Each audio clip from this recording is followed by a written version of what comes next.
Orbital Guards, Episode 11 Space Orphans.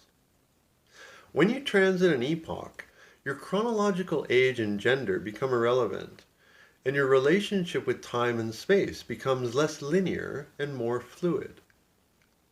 During the next 30 years, it will be fascinating to see how the various generations shift operationally as we rediscover what it means to work together.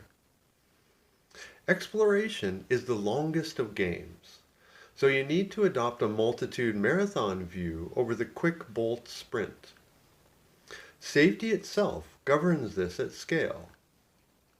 The pure wonder and elation of new discovery comes naturally as human progress becomes almost exponential, meaning really fast, with a virtual straight-up learning curve. There's a lot of magical human capabilities about to come online after multiple generations of research and experimentation. The realization of just how far humanity has explored is beyond grandiose arrogance or imagination. More than a few would argue it's actually beyond our comprehension. But here we are. When you have the bravery to ask new questions, new answers are revealed. Think of Vint Cerf and the JPL Interplanetary Internet. There is a new class of explorers ready to use the heavy lift infrastructure that's been pioneered by our elders. They're playfully nicknamed the Orphans of 2 Years Away. Since the year 2004, commercial space operations have been the promise of glory. And as we exit the year 2023, Spaceport America in New Mexico is positioned to manifest destiny. Humanity is poised to embark on a huge leap forward in what for some will appear to be almost overnight. For some, this paradigm shift will feel like light speed. Suddenly, new tools are being used by our youth and treasure in the suburban garages and college dorm rooms of the nation. Tools that will look like science fiction to their parents and elder siblings. Blood, sweat, and tears. In team formation, there are a few non-negotiables that the frogs have shared with us from time to time. One example of this is having O-negative blood. Usually, the OG with this type of blood will serve as the primary medic on a hop. An individual with O-negative blood is a universal donor. This makes sense. In an emergency scenario, you want the medic to be focused on the trauma at hand, not the tools and resources at his or her disposal, especially when blood is required. Orbital guards come with varied blood types, but there is always an essential need for the universal donor. In terms of OG fitness, blood donations were also a baseline requirement recorded in their home geography. It's a humanitarian win-win. OGs were tasked with being 3 months away in terms of fitness. Donating blood at 2.5-month intervals enhances and helps purify your own blood flow while helping other human beings in need. In the training tents, the 3-month rule governed all things. For example, could you complete a marathon with a smile, or navigate 5 miles in open seas if you were required to do so in less than 3 months' time? To ensure this, during a 4-month rotation at Cove, your tent training could very well be your primary focus. Getting into proper physical shape might be deemed a priority by the frogs. I'm constantly amazed by the efficiency of the tents, and the Cove in general, of course. Just by observing your gait, a frog may come up to you and, not so indirectly, gently advise you to spend more time in the water, or in a hyperbaric chamber, for example. This quote-unquote suggestion is of course taken with the utmost respect, and you quickly adapt your schedule towards that purpose. One of the many transits an orbital guard must make is within their own emotions. There is no ego at play. If you stop and think about it, your emotions do in fact control your entire existence. Anger draws anger. Negative thoughts lead to negative outcomes. Nobody likes being around constant negativity.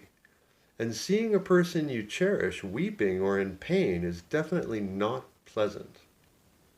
There has been an enormous amount of blood, sweat, and tears shed to get us to this point. Embracing all human emotions and listening to your heart is key to our forward movement. So please remember, enthusiasm is a force multiplier. Always follow your passion. It will never lead you astray. And know for certain that yes, love is the answer.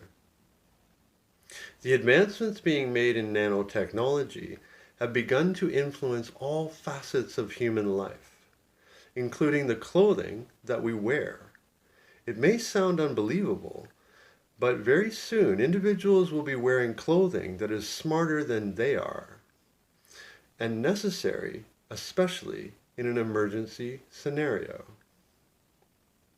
Sky living.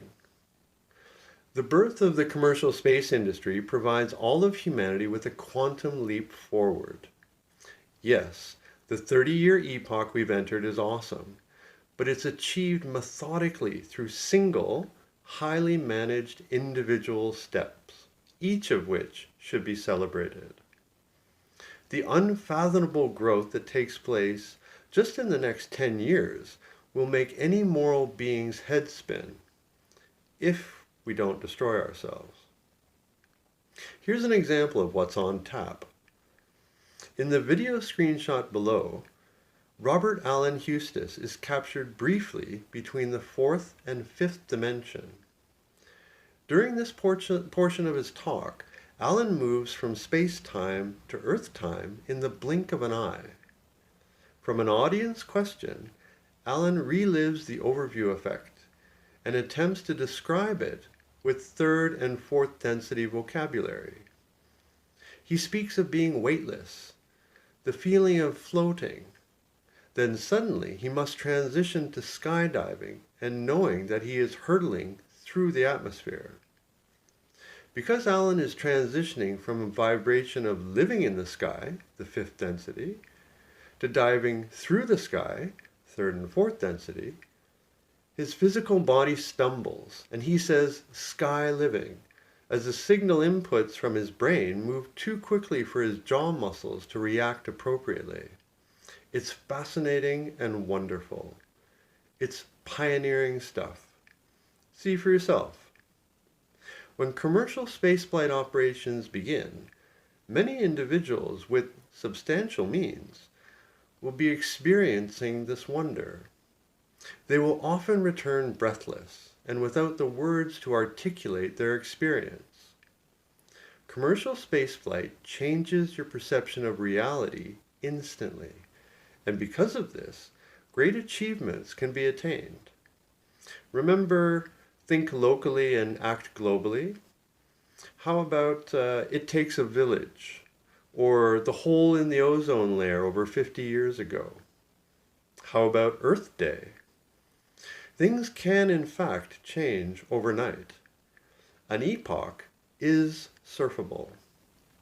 Just ask ABC Brigade. She celebrates a new normal and thankfully steps forward with renewed imagination and dreams. This is 4-Minute Mile stuff on Tuesday. Frogs in the wild. It is very difficult to make the silent professional loud. Some say it's impossible, and I agree. If for no other reason, you are guaranteed to upset a very, very capable individual. Your only hope is that more watchers than not have identified your intent as non-threatening, and you are offered safe passage, which you'll be made aware of sometimes. So please take care. OGs surf the troposphere differently. A frog in the wild is very easy to spot if you know what to look for. Security is evident when you know exactly what to look for. It's like opening a doorway. The matrix is in fact quite real. I can't say much here, so as above I will say below.